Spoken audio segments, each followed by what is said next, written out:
말씀과 기도로라는 제목으로 하나님의 말씀 나누도록 하겠습니다. 처음부터 어떠한 일에 탁월함을 보이는 사람은 많지 않습니다. 아니면 거의 없을 것입니다. 처음부터 피아노를 엄청나게 잘 치거나 한국 사람이면서 어떤 언어에 탁월한 능력을 가지고 있는 사람은 거의 없을 것입니다. 다시 말하면 연습과 훈련을 통해서 만들어지는 부분이 있다라는 것입니다. 아무런 노력 없이 하나님께서 주신 그 달란트만 가지고 국가대표가 될 수는 없는 것입니다.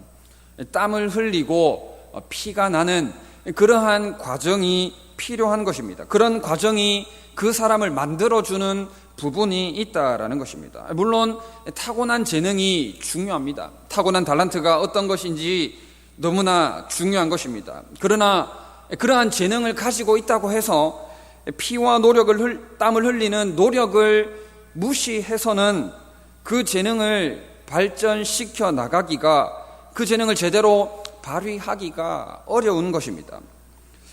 세계 대학생들을 대상으로 여론조사를 하면 존경하는 인물 1위는 언제나 아브라함 링컨이라고 합니다. 링컨이 모든 역경과 불리한 여건 속에서도 포기하지 않는 불굴의 삶을 살았기 때문입니다. 링컨은 8살의 나이에 어머니를 여의고 소년 가장으로 동생들을 보살피면서 극심한 고생, 고난을 겪었습니다. 그러나 결국 자수성가해서 미국의 16대 대통령이 되었습니다. 링컨은 대통령이 되기까지 대통령을 제외하고 11가지의 직업을 가졌습니다.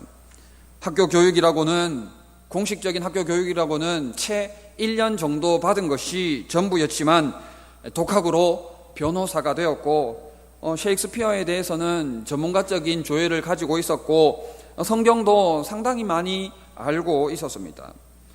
특별히 뛰어난 머리를 가지고 있었기 때문이 아니라 끝없는 노력을 통해서, 끝없는 자기 개발을 통해서 자기 인생을 갈고 닦은 것입니다. 좋은 목재는 빨리 자란 나무가 아닙니다. 높은 산 위에서 매서운 바람에 시달린 나무가 대들보로 쓰임을 받게 되는 것입니다. 포기하지 않고 끝까지 견디고 노력하는 자세가 필요한 것입니다. 이러한 부분이 영적인 부분에도 마찬가지이지 않겠나 하는 생각을 하게 됩니다. 새 역사를 창조하는 믿음의 사람은 태어나는 것이 아니라 만들어진다라는 것입니다. 온실에서 만들어지는 것이 아니라 광야에서 만들어지고, 사막에서 만들어지고, 전쟁터에서 만들어지고, 삶의 현장에서 만들어지는 것입니다. 모세와 여호수아는 새 역사를 창조하던 믿음의 사람들이었습니다. 하나님은 저들을 광야에서 부르셨고 광야에서 또 만들어 나가셨습니다. 신명기 32장 10절에 보면 여호와께서 그를 황무지에서 짐승이 부르짖는 광야에서 만나시고 자기의 눈동자같이 지키셨도다 했습니다. 믿음의 새 역사는 광야에서, 고난에서 시작됩니다. 이사야 48장 10절에 보라, 내가 너를 연단하였으나 은처럼 하지 아니하고 너를 고난의 풀무불에서 택하였노라 했습니다. 훌륭한 항해사는 거친 바다를 만날 때에 만들어집니다. 그리고 탁월한 지략가는 엄청나게 험난한 전쟁터에서 그 역량을 제대로 발휘할 수가 있는 것입니다. 모세와 여호수아는 지금 광야에 있습니다. 저들은 지금 광야에서 거친 적을 만났는데 그 적이 바로 아말렉이라는 적입니다. 이 전쟁은 아주 중요한 전쟁입니다. 왜냐하면 이스라엘 백성들이 애굽을 떠나서 광야에 와서 첫 번째로 맞이하게 되는 전쟁이기 때문입니다. 아말렉과의 전쟁은 이스라엘 백성이 앞으로 맞이하게 될 모든 전쟁의 모형이라고 할 수 있습니다. 어떻게 보면 아말렉과의 이 전쟁에서 이스라엘의 미래를 내다볼 수도 있는 것입니다.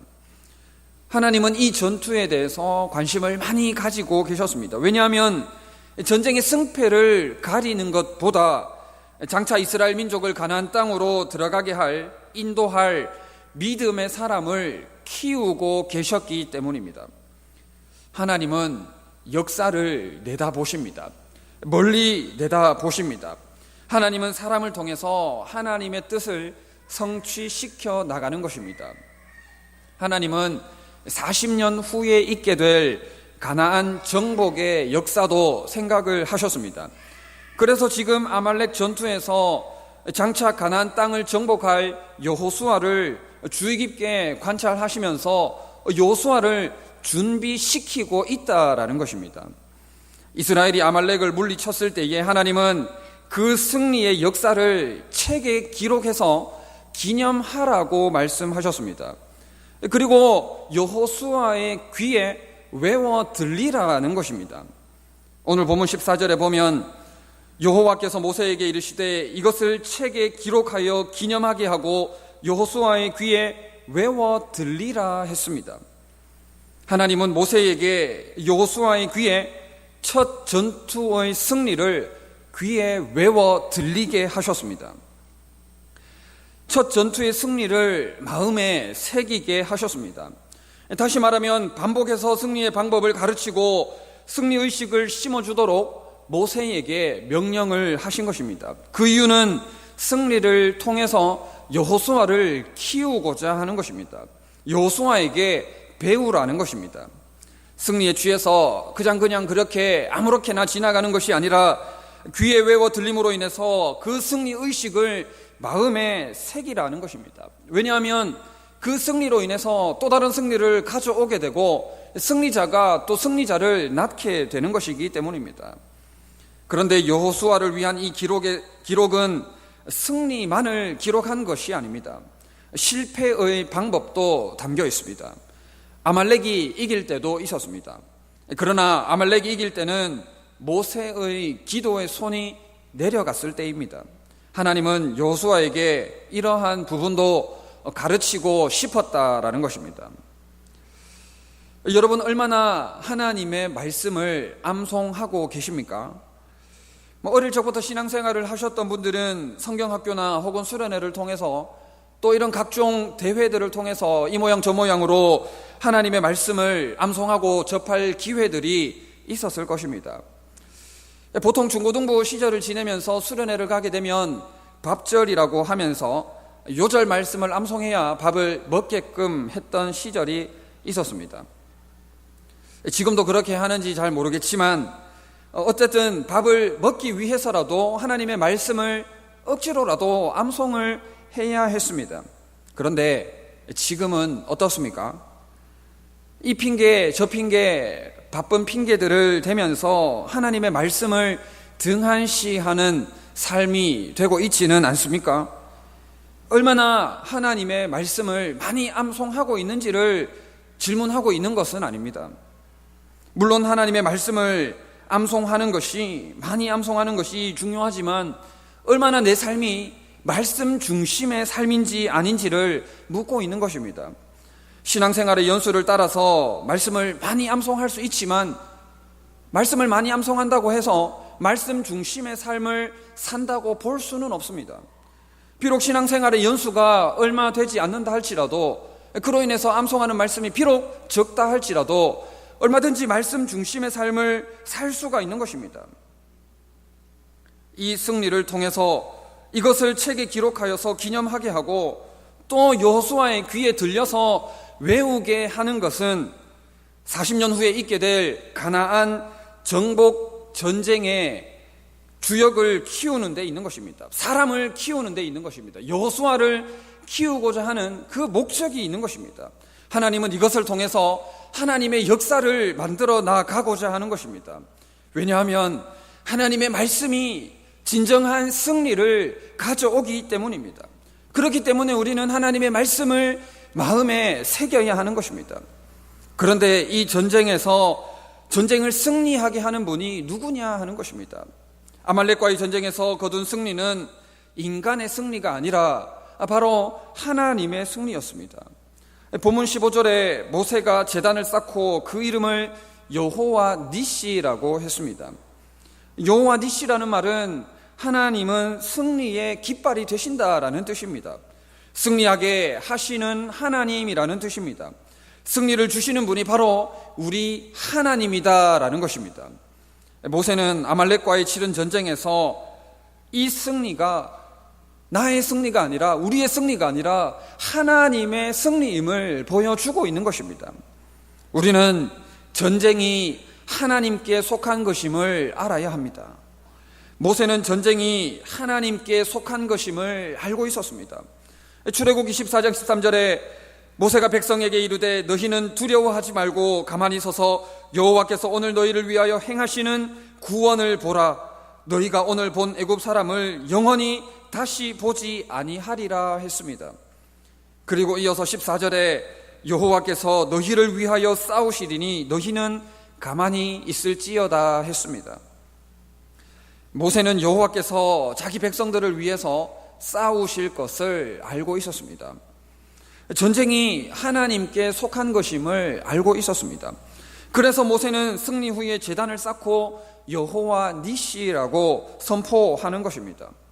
하나님의 마음에 합한 종이라고 일컬음 받았던 다윗도 전쟁이 하나님께 속한 것임을 알고 있었습니다. 사무엘상 17장 40절에 전쟁은 여호와께 속한 것인즉 그가 너희를 우리 손에 넘기시리라 라는 것입니다. 전쟁이 여호와께 속한 것인 줄 알고 있었기 때문에 다윗은 여호와를 항상 내 앞에 모시고 여호와를 송축했던 것입니다. 그렇다면 전쟁이 하나님께 속해 있다면 우리에게 가장 중요한 일은 무엇이겠습니까? 그것은 바로 기도입니다. 칼과 창만으로는 전쟁에서 우리가 승리할 수가 없습니다. 하나님이 도와주셔야만 승리할 수 있는 것입니다. 모세가 산에 올라가서 두 손을 들면 이스라엘이 이기고 그 손이 내려오면 아말렉이 이겼습니다. 모세가 손을 들었다는 것은 하나님께 기도했다는 것입니다. 하나님께 간절히 모세는 기도를 했습니다. 우리는 무슨 일을 만나든지 먼저 기도해야 합니다. 열왕기하에 히스기야 왕에 대한 내용이 있는데 히스기야는 기도하는 왕이었습니다. 아수르 왕이 하나님을 능멸하는 편지를 보내왔을 때에 히스기야는 그 편지를 하나님 앞에 펼쳐놓고 하나님께 예루살렘을 구원해달라고 간구했습니다. 지금도 살아계셔서 역사하시는 하나님께서 예루살렘을 지켜달라고 하나님께 나아가 기도하는 모습을 먼저 보였던 것입니다. 시편 50편 15절에 환난 날에 나를 부르라 내가 너를 건지리니 했습니다. 하나님의 백성은 자신의 힘과 지식과 경험을 의지해서는 안 됩니다. 물론 이러한 것이 우리 삶에 얼마든지 필요하고 유용하게 사용이 될 수가 있습니다. 그러나 먼저 무엇이 되어야 하느냐 하는 것입니다. 우리는 먼저 하나님의 능력을 의지해야 합니다. 먼저 하나님께 기도하며 온전히 전적으로 하나님을 신뢰하는 것이 필요합니다. 이스라엘과 유다의 대부분의 왕들은 이러한 상황 앞에서, 이러한 위기 앞에서 다른 나라들과 동맹을 맺거나 강한 나라들의 도움을 얻으려고 요청을 했습니다. 그래서 망했습니다. 하나님께 나아가 기도를 하지 않았습니다. 그래서 망했습니다. 반면 히스기야는 아수르 왕의 위협이 담긴 편지를 들고 여호와의 성전에 나아가 기도를 했던 것입니다. 나와 유다의 운명은 살아계신 하나님께 달려있음을 깨닫고 오직 하나님만 의지하고 하나님만 바라보았던 것입니다. 어려움을 만날 때, 진정으로 어려움을 만났을 때 그 사람이 진정으로 의지하는 것이 무엇인지 알게 됩니다. 그 사람의 신앙이 어떠한지가 명명백백하게 드러나게 됩니다. 히스기야는 아수르의 위협을 받을 때에 하나님의 도움을 구하는 올바른 선택을 했습니다. 위기를 만날 때야말로 하나님께 더 가까이 나아가서 하나님께 더 간절히 구해야 할 때입니다. 하나님이 아닌 다른 대상에게 도움을 청하면 오히려 더 위기에 빠질 뿐인 것입니다. 히스기야는 막강한 아수르를 물리치기 위해서 다른 나라와 손잡으려 하지 않고 먼저 하나님께 나아가 간구했던 것입니다. 우리도 다른 이에게 도움을 구하기 전에 먼저 하나님께 기도해야 합니다. 먼저 하나님께 나아가 무릎으로 나아가야 하는 것입니다. 그리스도인의 승리의 비결이 과연 무엇입니까? 하나님을 의지하는 것이고 하나님을 의지함으로 믿음으로 기도하는 것입니다. 그것 외에 다른 방법을 찾지 마시기 바랍니다. 기도를 하지 않는 것은 싸우기를 중단하는 것입니다. 싸우기를 포기하는 것입니다. 멸망의 길을 내가 자발적으로 선택하는 것입니다. 사탄이 가장 두려워하고 싫어하는 것은 바로 우리의 연약한 무릎을 꿇고 하나님 앞에 나아가는 그런 모습인 것입니다. 그런데 우리가 이렇게 혼자 기도하는 것보다는 두세 사람과 함께 기도하는 것이 더 좋습니다.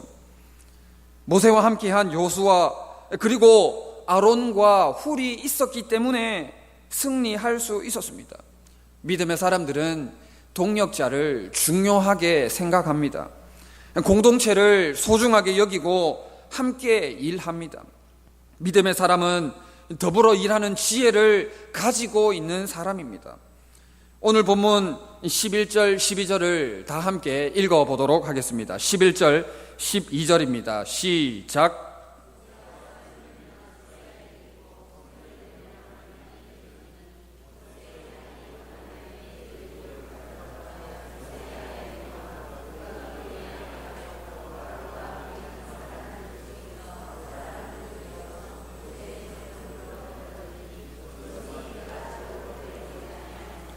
아멘. 모세에게는 아론과 훌이 있었습니다. 여호수아가 있었습니다. 그래서 기도의 손을 끝까지 들고 하나님께 믿음으로 하나님을 전적으로 의지하며 나아갈 수가 있었던 것입니다. 그러므로 인해서 이스라엘 백성 전체의 승리를 가져올 수 있었던 것입니다. 여러분들에게는 이런 기도의 동력자가 있습니까? 어려운 문제를 가지고 함께 눈물로 함께 기도할 믿음의 사람이, 기도의 사람이 있습니까? 영적 전쟁은 개인전으로 혼자 하는 것이 아닙니다. 우리는 그리스도를 머리로 한 채 우리 몸을 각 지체로 나누어 가진 유기적인 존재입니다. 서로 연결된 하나님의 가족 공동체인 것입니다. 함께 기도 제목을 나누고 함께 기도해야 할 이유를 가진 공동체다 하는 것입니다. 나 혼자 신앙생활 할 것 같으면 이 자리에 왜 모이겠습니까? 나 혼자 신앙생활 할 것 같으면 하나님께서 왜 교회를 세우셨겠습니까? 나 혼자 기도하고 나 혼자 예배드리고 할 것 같으면 왜 우리를 교회로 불러주셨고 왜 우리를 목장으로 불러주셨나 하는 것입니다. 손가락 하나가 아파도 온몸이 아프지 않습니까? 발가락 하나가 아파도 온몸이 불편하듯이 우리는 서로가 연결된 지체이고 예수 그리스도 안에서 하나님의 가족 공동체인 것입니다. 그러므로 우리는 함께 진심으로 믿음으로 힘을 다해서 기도할 이유가 있는 모임이다 하는 것입니다. 모세와 이스라엘 백성들은 승리할 때까지 기도했습니다. 승리할 때까지 싸웠습니다. 인내함으로 믿음으로 나아갔던 것입니다. 전쟁이 한창일 때에 모세의 팔이 피곤해지기 시작했습니다. 만약 거기에서 포기했다면 전쟁의 승리는 주어지지 않았을 것입니다. 믿음의 사람이 전쟁터에서 싸워야 할 대상 중의 하나는 피곤입니다. 피곤과 함께 찾아오는 것이 낙심입니다. 그때 필요한 것이 격려입니다. 그래서 두세 사람이 함께 기도하는 것이 중요한 것입니다. 여러분, 그런데 실패가 문제가 아닙니다. 포기가 문제인 것입니다. 앞서 링컨에 대해서 말씀드렸습니다마는 링컨도 대통령이 되기까지 엄청난 실패를 경험했던 사람이었습니다. 그러나 실패할 때마다 포기하지 않고 주저하지 않고 끝까지 인내하면서 믿음의 경주를 달려갔던 것입니다. 그랬기 때문에 대통령이라는 자리에 오를 수 있었고 지금까지 화자가 되는 것입니다. 지난번에도 한번 예화를 말씀드렸습니다마는 에디슨이 백열 등의 필라멘트를 발명할 때에 90여 가지의 재료를 가지고 실험을 했지만 실패를 거듭했던 것입니다. 그러자 에디슨의 조수가 더 이상 실험을 하지 말자고, 이제는 그만합시다라고 이야기를 했을 때에 에디슨이 뭐라고 이야기를 했습니까? 우리의 연구는 실패한 것이 아니다. 필라멘트에 적합하지 않은 재료가 무엇인지 발견하는 실험을 90번이나 성공한 것이라고 말을 하지 않았습니까? 더 해봐야 무슨 소용이 있겠나라는 낙심과 절망이 찾아올 때에 포기하지 않고 그 문제를 돌파해 나갔던 것입니다. 이러한 생각과 끈기로 에디슨은 2400여 번 만에 드디어 전류를 흘려보내도 타지 않고 빛을 발하는 필라멘트를 발견하게 되었던 것입니다. 하나님은 모세를 통해 여호수아에게 승리 의식을 심어 주셨습니다. 여호와께서 모세에게 이르시되 이것을 책에 기록하여 기념하게 하고 여호수아의 귀에 외워 들리라 했습니다. 하나님은 여호수아의 귀에 이 승리의 원리를 외워 들리도록 하신 것입니다. 믿음의 사람은 끝 마무리를 잘 하는 사람입니다. 믿음의 사람은 또 다른 믿음의 사람을 키우는 사람입니다. 승리 후에 하나님께 영광을 돌리는 사람인 것입니다. 모세의 승리 후에 하나님의 이름을 찬양했습니다. 단을 쌓고 그 이름을 여호와 니시라고 부르는 것입니다. 여호와는 나의 깃발임을 선포하고 있는 것입니다. 우리는 믿음의 사람들입니다. 그리스도 안에서 영원한 승리자가 되었습니다. 그러기 위해서 우리는 기도로 싸워야 합니다. 무릎으로 싸워야 합니다. 혼자 싸우기보다는 함께 싸울 수 있으면 더 좋겠습니다. 피곤과 낙심을 정복할 수 있기를 바랍니다. 문제 앞에서, 시련 앞에서, 고난 앞에서 결단코 포기하지 마시기 바랍니다. 최후 승리를 얻을 때까지 우리 주님의 십자가를 바라보면서 믿음으로 전진할 수 있기를 바랍니다. 그리고 큰 승리 후에는 마무리를 잘 해야 되는데 승리의 원리와 비법을 우리 자녀들에게 잘 가르치고, 그리고 전쟁의 승리 후에 오직 하나님께 영광을 올려드리는 삶이 되어져야 된다라는 것입니다. 디모데전서 4장 5절에 하나님의 말씀과 기도로 거룩하여 짐이라 했습니다. 하나님의 말씀과 기도에 힘쓰셔서 거룩한 믿음의 사람들이 다 되시기를 진심으로 바랍니다. 우리 주신 말씀 기억하시면서 1, 2분 정도 기도하도록 하겠습니다.